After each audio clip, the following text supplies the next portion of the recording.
What's up YouTube, PokePrimer here, ready to deliver you our Week 3 recap for the IPBL here on the channel. This week was very interesting as a lot of very one-sided matches went down. And there was our first ever sweep of the season, so that's exciting. Not going to fluff this up too much, I'm just going to get absolutely right into the actions that you guys can enjoy. You guys can see and enjoy what went down in this fantastic week of powerful action. The first battle, you guys won't be able to find a replay for, and that is the battle between the Pittsburgh Poplios and the Alabama Arcanines. And turns out the Pittsburgh Poplios were able to pull off a 3-0 victory over the Alabama Arcanines. With a very interesting set late game. But we'll get into that as first you see that the Pittsburgh Poplios decided to bring the Mega Banette, Slurpuff, Meloetta, Pirouette, Sneasel, Fortress, and Volcanion, as the Alabama Arcanines decided to bring the Darmanitan, Hitmontop, Electabuzz, Spiritomb, Uxie, and Crocodile.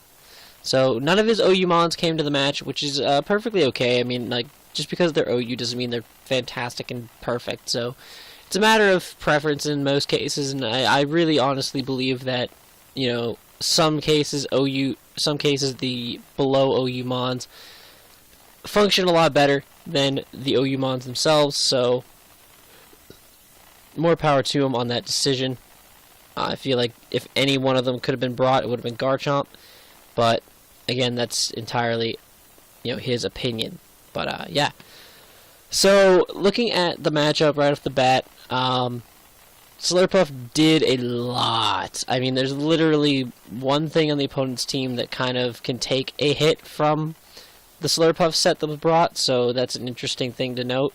And hazards pretty much do a shit ton to that Darmanitan, so that could be something that would have been important in the matchup. But the matchup itself started off really interesting, as turn 1, Uxie was switched in to a Steam Eruption from Volcanion, which, first of all, you can definitely tell that the Uxie was a specially defensive set, as it took the Steam Eruption really well, barring the fact that it got crit.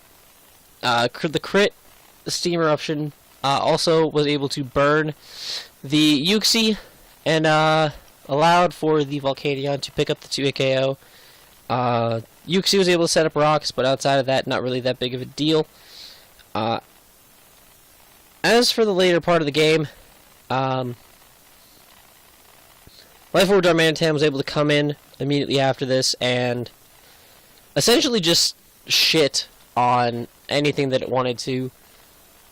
It was such a threatening, dangerous Mon to the team, and it definitely showed. It definitely showed, as it was able to completely wipe out Volcanion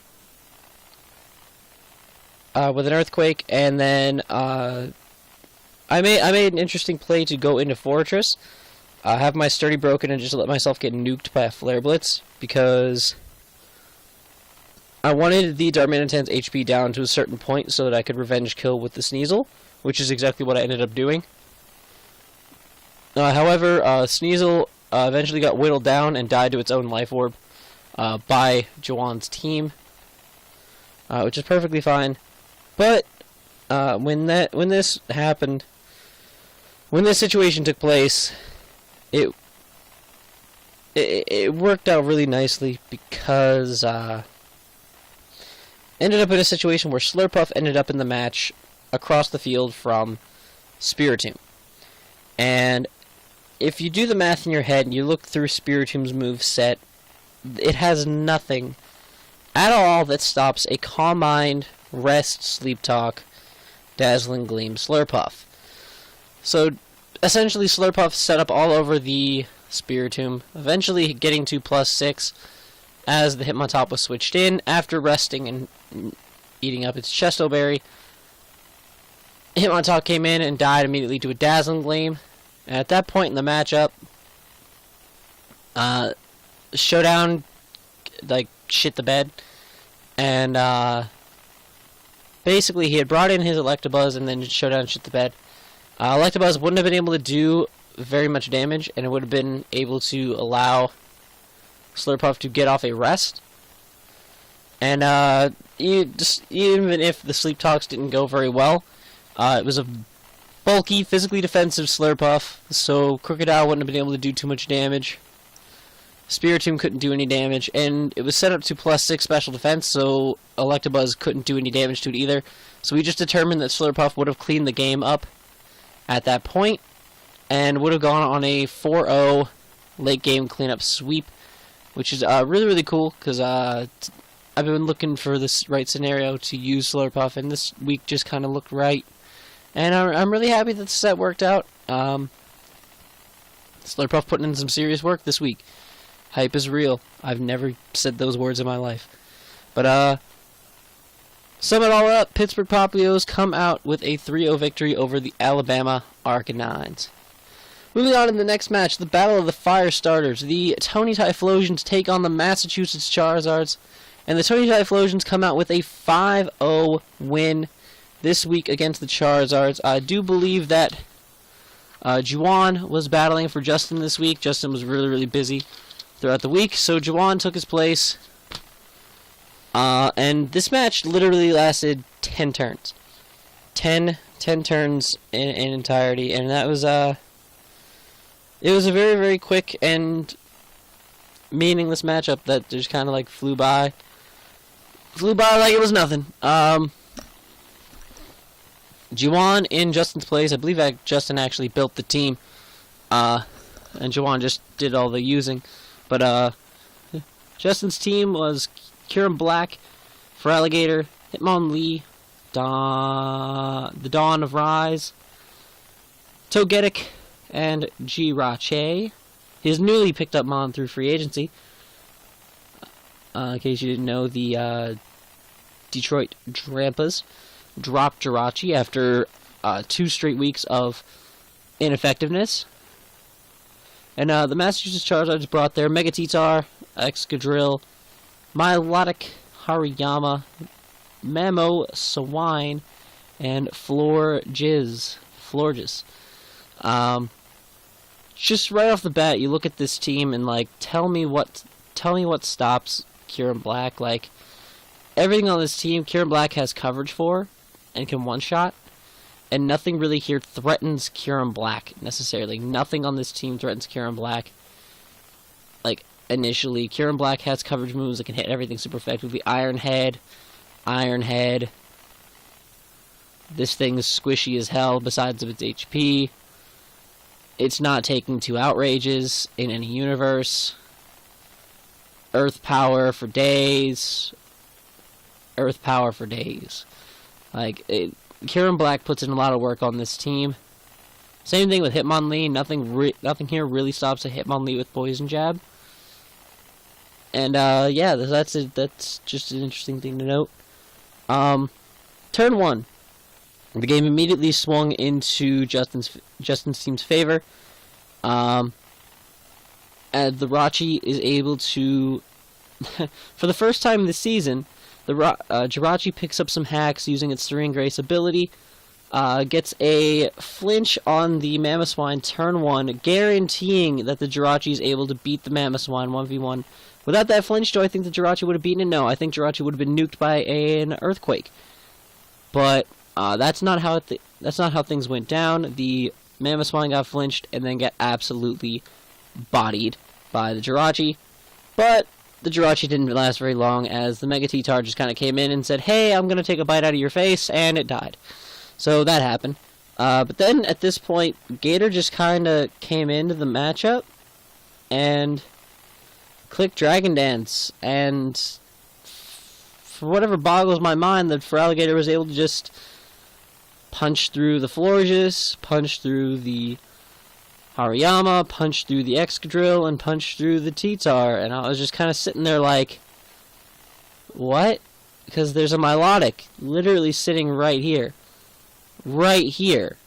This is a Milotic. Right here. Milotic. Bulky ass water type. Offensive water type. What stops an offensive water type? A bulky water type.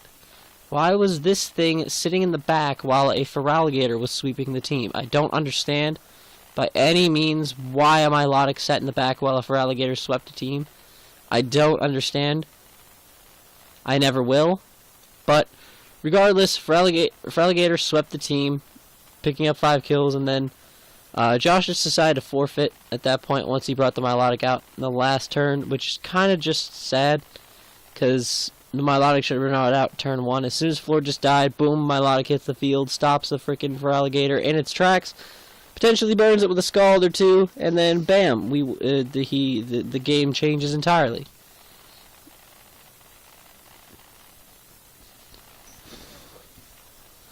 So I don't think it would have been a sweep if Milotic would have been actually utilized in the matchup.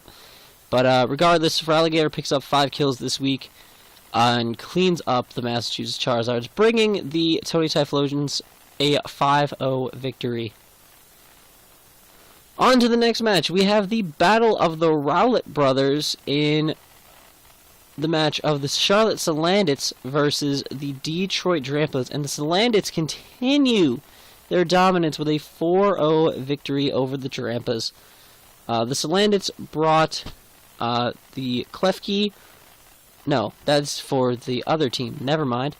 The Salandits bring Suicune, Raikou, Scizor, Registeel, Tauros, and Infernape, while the Detroit Drampas bring Entei, Weavile, Leafeon, Alomomola, Klefki, and Cofagrigus.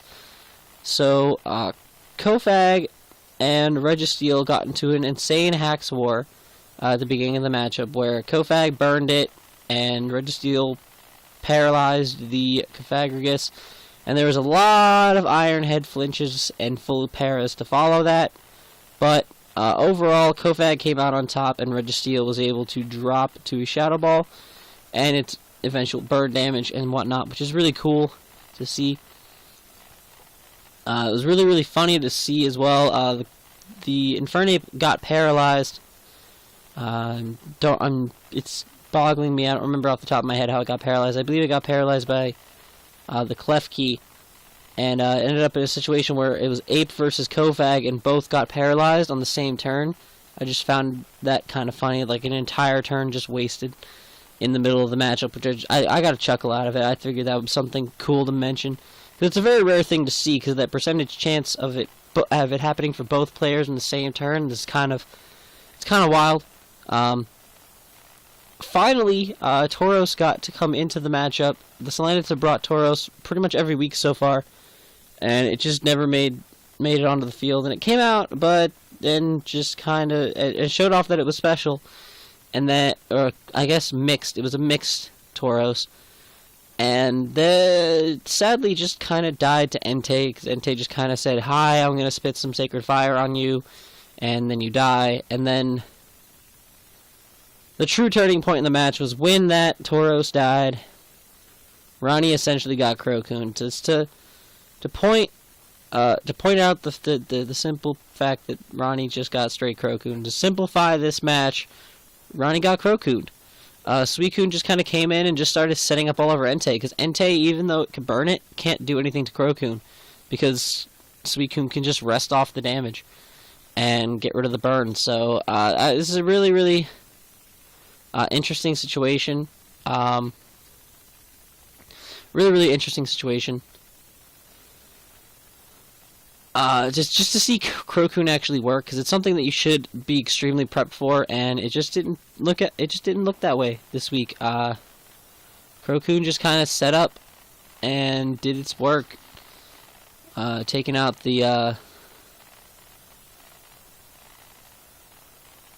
everything on the team. Scizor had already BP killed the Leafeon, and Infernape was able to take out the Kofag. And then Crocoon just cleaned the rest of the team up.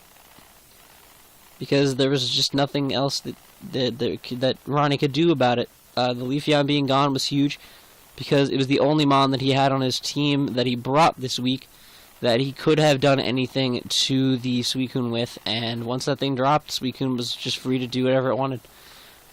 So the Charlotte Landits picking up a 4-0 victory and continuing their domination of this league very, very efficiently.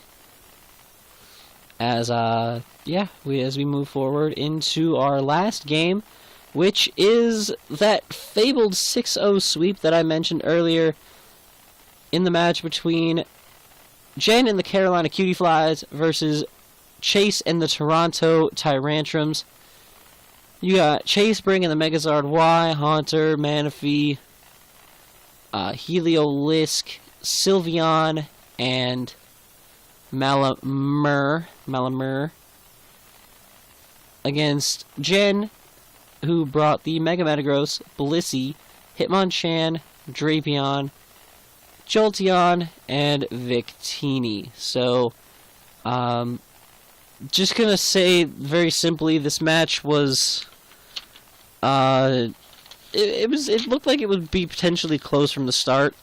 At the start of the match, like, it looked like it could have been close, but once, because,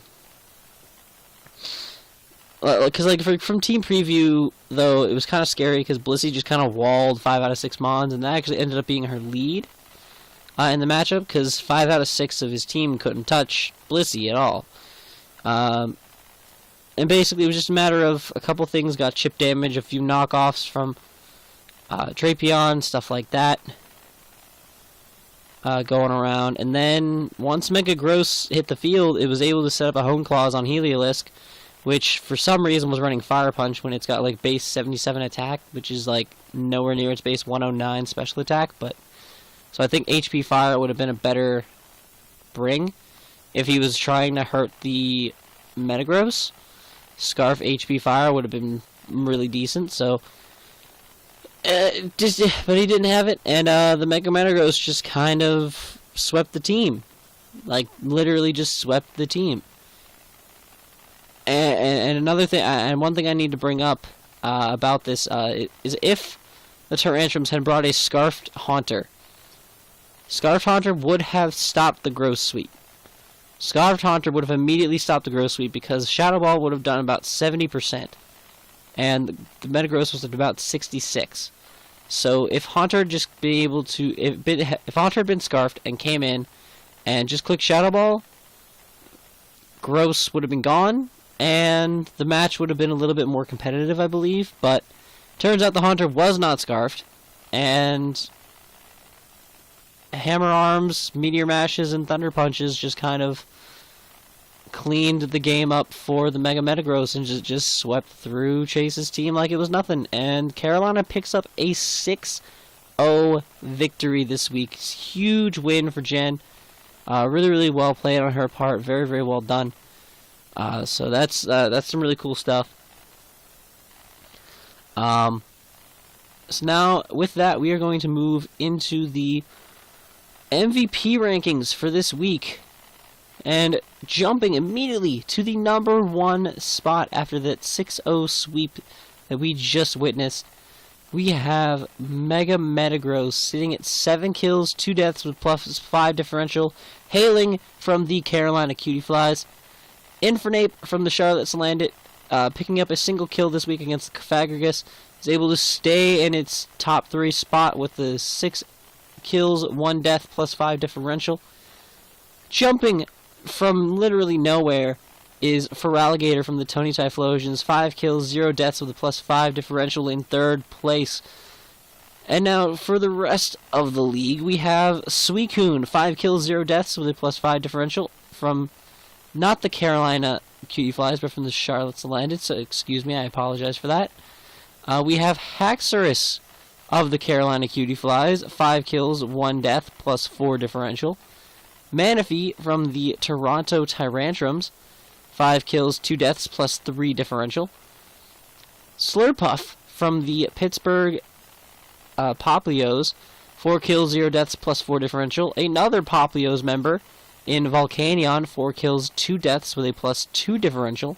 And then the closing members of the top 10 are Mega Blastoise, with 3 kills, 0 deaths, and a +3 differential, who is currently a free agent. So unless someone picks up Mega Blastoise, you could see it fall off the list very, very soon. And Meloetta with 3 kills, 0 deaths, also from the Pittsburgh Popios, +3 differential. So that's kind of cool stuff. And now, since we've gotten through a third of the season, or about half the season, like I don't remember exactly how many weeks we agreed on, but we're through about half the season. I believe, yeah, I believe we agreed on 7 main weeks. So with that, we are going to go ahead and look at, instead of the league leaders, we have the league losers. After 3 weeks of competition, these are the Mons tied at the very, very bottom of the leaderboard. And I mean the bottom. These Mons are all 0-2. They have all come to at least 2 matches. They have done absolutely nothing at all but die. Some of these are a bit surprising in my eyes. Oh, why is that on the screen? Nope, nope, nope. Don't want that. Don't want that. Don't want that. Thank you. Oh, damn it. Hell. You can see Alomomola, this fat, bulky bitch, is usually meant to just be fat and eventually die. It's not meant to be a crazy kill leader, so I'm not necessarily shocked by it being down here, but with its regenerator ability, it should be able to survive an entire match, and hopefully the Detroit Drampas will be able to use it more effectively in the future. Interesting fun fact, 3 of the Mons down here are from the Detroit Drampas as well. So, yeah, you're just going to deal with that bottom thing in the bottom left corner, and that's just the way things are. Klefki of the Detroit Drampas as well. Prankstermon, essentially usually just dies in matches as well, but has a lot of potential and bulk to, should be able to make it through a match on its own. But, again, just... It's usually a Mon that takes hits and ends up dying eventually. Leafeon, not really surprised by this one. Not so much a case of being poorly used, it's a matter of it's not a good Pokemon. Leafeon is not good by any means at all. I've never been a fan of Leafeon. It is actually my least favorite Eevee evolution. It's a tie with it and Glaceon. I think both of them are very underwhelming. They're just not that good. The other ones have some competitive viability. Flareon with its guts, Umbreon just being fat, Magic Bounce on Espeon, Vaporeon's fat as hell, Jolteon's ridiculously fast and hard-hitting with its speedy Volt switches, Sylveon's fat as hell and gets Pixelate. Like, come on, like, all the other ones have some very good competitive viability. Even Eevee itself with its adaptability hits extremely hard. But Leafeon and Glaceon just kind of fall to the back for me. Like, they just don't do much. Their abilities are lackluster. Unless you get certain situations going, they're not going to do well. And so I'm not necessarily shocked at the fact that these Mons are down here. But it's kind of disappointing. I look forward to seeing the Detroit Drampas pick up the pace over the next couple weeks. And hopefully start picking up some wins and getting these Mons out of the bottom of the leaderboard. So that's cool. That would be cool to see.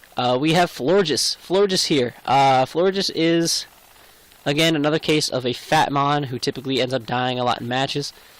But again, like proper Stally Florges set could put in some work. Maybe a Calm Mind setup set could bring it out of the bottom.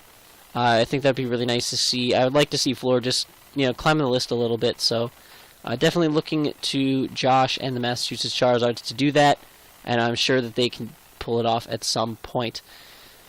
Then we move on to Mega Scizor of the Tony Typhlosions being 0-2, and that is the one that surprises me the most, because Mega Scizor is a very huge offensive threat, and for it to be 0-2 sitting at the very bottom of the leaderboard is very, very shocking to me, as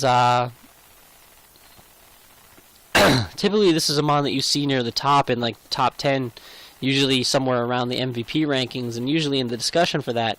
But seeing Mega Scizor down in the bottom here is really, really shocking, and I definitely definitely looking towards Justin and the Tony Typhlosions to try and utilize Mega Scizor in some different ways to maybe potentially bring it out of the rut that it is currently sitting in.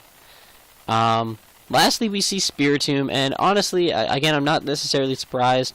Spiritomb's, just like Florges and Alomomola, a fatter mon that is usually meant to take hits, and while it in any other situation, like maybe a couple years ago, it would never be down this low because it was so good because it had no weaknesses. Fairies are so common now, so that Spiritomb is very easily countered by just about any fairy type. As seen this week, a Slurpuff was able to just sit in front of it and do whatever it wanted, and essentially Spiritomb could do nothing about it. So with fairies running around and being so prominent in the Draft League format, I'm not necessarily surprised that Spiritomb is down here. Hopefully, maybe Juwan can find a way to get Spiritomb out of the bottom. I think that'd be very interesting to see some really cool sets on Spiritomb in the future. And yeah, so that's going to conclude our league losers for this week. Very intrigued to see how this changes week by week. I will definitely keep this portion updated to the best of my ability. Moving on now to the division standings, the league standings, we are going to see that the Charlotte Salandits are still rocking out in that number 1 slot in the Kanto division. 3-0, undefeated record, plus 12 differential. Following as close behind as we can are the Pittsburgh Poplios, 3-0 with a plus 7 differential. Carolina Cutie Flyers are coming in 3rd place, 2-1 with a plus 6 differential. They're trying their best to pull their ways up in the rankings. I'm sure that they can definitely do it if they really try. But I'm looking to see if the Carolina Cutie Flyers, basically, either the Poplios or the Salandits need to start losing matches in order for the Cutie Flyers to still have a chance of playoffs.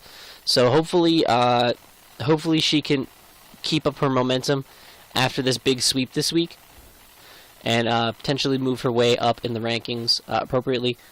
The Massachusetts Charizards are closing out the Kanto division, 1-2 with a minus 7 differential. And now think ahead to the future though. Now, like, we're almost around the halfway point of the season.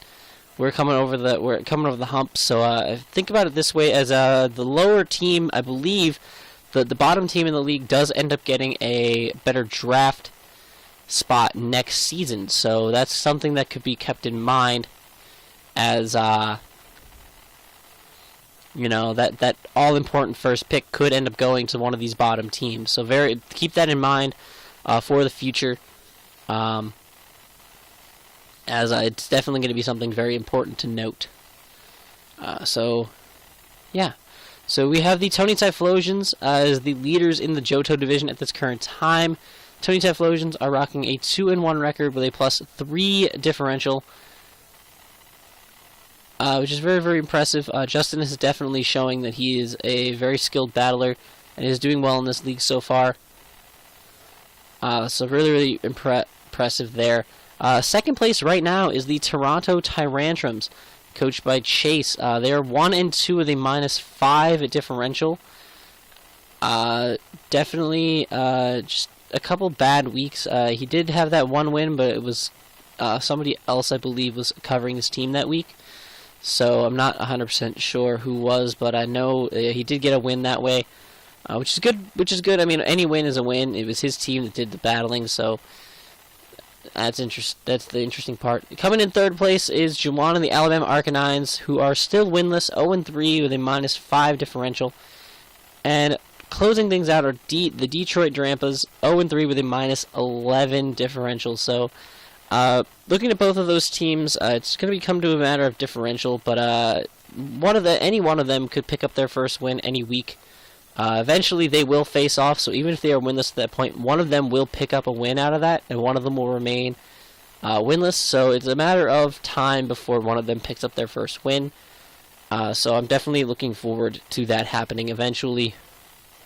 But with that, we can see the divisions. Now we see what next week's going to look like in next week's matchups. First matchup we're going to see is the Pittsburgh Poplios taking on the Massachusetts Charizards. It's going to be an interesting matchup. The Charizards do have a very, very powerful looking team against the Popios. They do have some serious threats in their sand offensive core, along with nasty looking mons like Mamoswine, bulky bitches like Milotic and Florges. Really difficult things to break through, so it's going to be a tough matchup regardless. So hopefully the Pittsburgh Popios are able to beat the Charizards and keep up their momentum, but it's entirely possible that the Charizards could come out on top if their sand offensive core is utilized appropriately. The next match we're going to talk about is going to be the Alabama Arcanines taking on the Toronto Tyrantrums. The Alabama Arcanines have a really good chance to pick up their first win this week, as Chase is winless as the person controlling the team. Chase won a match when someone else wasn't controlling it, so if Juwan picks up the victory this week, he will move immediately into second place in the division, because they are tied differential-wise, but the Tyrantrums are ahead in the records. So this could be the week that Juwan starts picking up his momentum and starts working his way towards the playoffs, which could be very, very interesting to see, because I do think that Juwan is a fantastic battler. He makes sure that he's very unpredictable, and he's very quick at making his plays. So he definitely is very, very good. Very, very good at this game. Like, he definitely is a huge threat that no one should overlook. But at the same time, Chase has been improving and getting better over the years. So definitely he's still something that we can look after as a legitimate threat in this league as well. The final match from the Kanto division this week is going to be Jen and the Carolina Cutie Flies versus Chris and the Charlotte Salandits. And this is an extremely important match when it comes to the Kanto division, as it could shake things up. Say Josh wins with a big enough differential and Jen loses with a big enough differential. Josh could move into third place in the division and drop Jen into last place. Also, if Jen wins with a big enough differential and the Poplios also win, myself, it could propel the Poplios into first place and Jen into second place. So there's a lot of scenarios that could go down that could completely switch around the standings in the Kanto division and just change the whole thing up as we know it. So it's really, really interesting to see that. That just the simplest of things could affect so much in the division. So 1 week can change the whole division, and it's really, really exciting to see. And then lastly, we have the Tony Typhlosions versus the Detroit Drampas. Justin taking on Ronnie. Ronnie has just not been able to get out of the gates this season. He's been trying his best. He's been prepping really hard. Things either don't go his way. He's getting the low end of damage rolls. He's getting all the hacks against him. He's been having a really, really tough season so far, and so I can't hold anything against him. He's a really good battler. He's taken me to my limit before in a couple situations.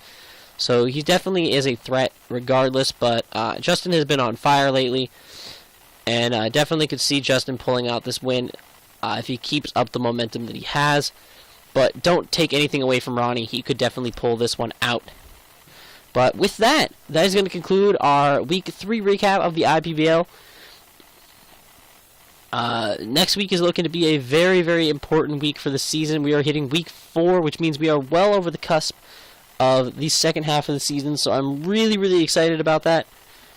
This season's heating up so quickly, and I'm speechless as to how well a lot of these battles are going. I think a lot of these matches have been intense as hell through the majority of them. It's just an amazing season so far with an amazing group of people, and I am extremely honored to be a part of it. And I look forward to the rest of the weeks to come. But I'm going to stop rambling. If you guys have enjoyed, please make sure to leave a like down below and subscribe if you haven't already. I will link Jen's channel and the Rowlett Brothers channel in the description below, so you guys can go over and check them out as well. And that's going to be it for now. Until next time, guys, I'm PokePrimer, signing off.